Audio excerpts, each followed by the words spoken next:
Okay, picture this for a second. You are sitting on a literal gold mine. Actually, scratch that.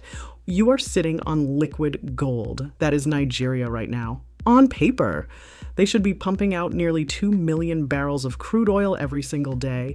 That is enough cash to transform the entire continent. But here is the wild part. It's vanishing. Literally. Poof.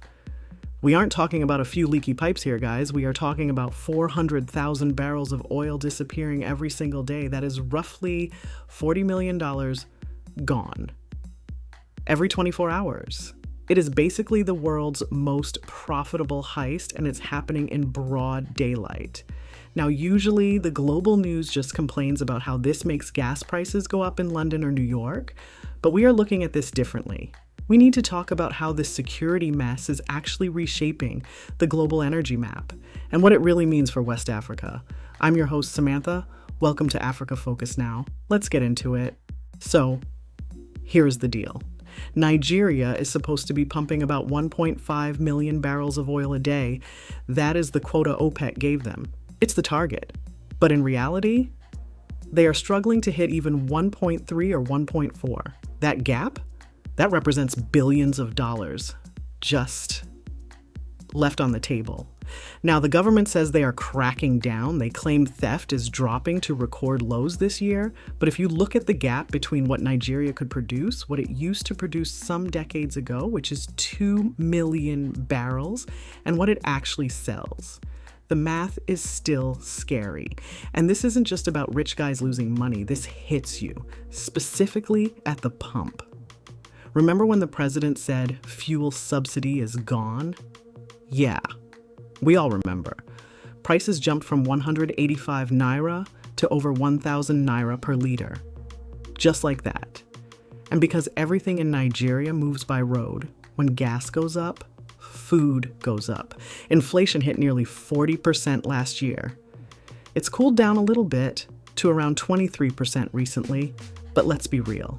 A bag of rice still costs a fortune. So, you have a country sitting on ocean of oil, but its citizens are paying premium prices just to survive. How does that make sense? But wait, before we just blame the government and call it a day, we need to look at the bigger picture. Because this story, it's not just about incompetence. It might actually be about sabotage. Think about it. For decades, Nigeria has been the perfect cash cow for the rest of the world.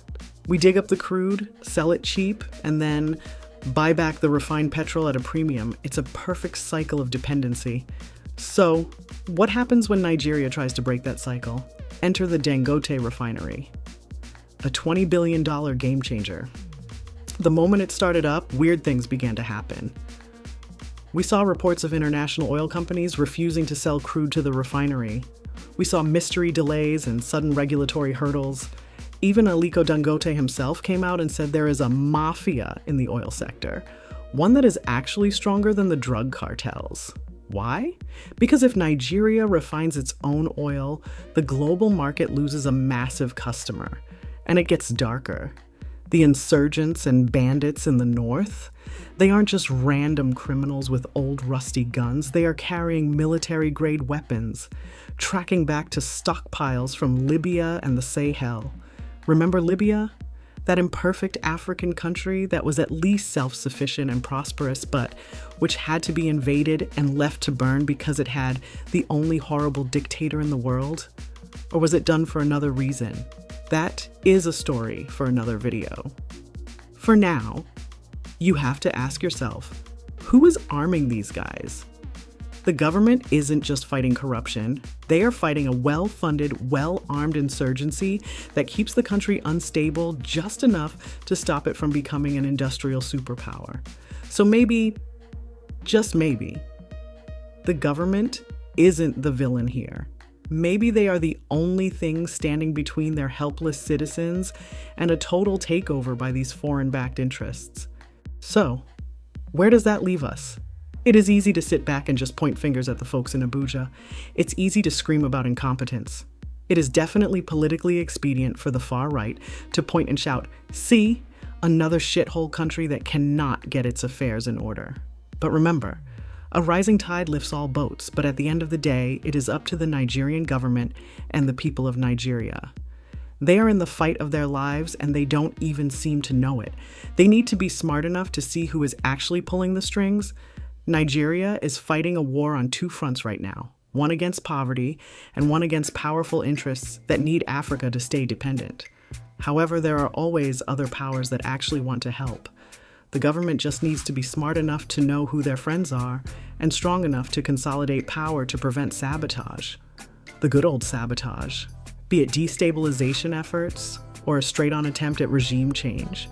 If the government wins this fight, if they can secure the pipelines and get the refineries running, if they can restructure their economy, their country, and get the right alliances, Nigeria doesn't just survive, it becomes an empire, and the whole continent wins. That is the story we are tracking here. If you want the perspective that CNN and the BBC are too afraid to show you, you know what to do. Smash that subscribe button and turn on notifications. This is Africa Focus Now. See you in the next one.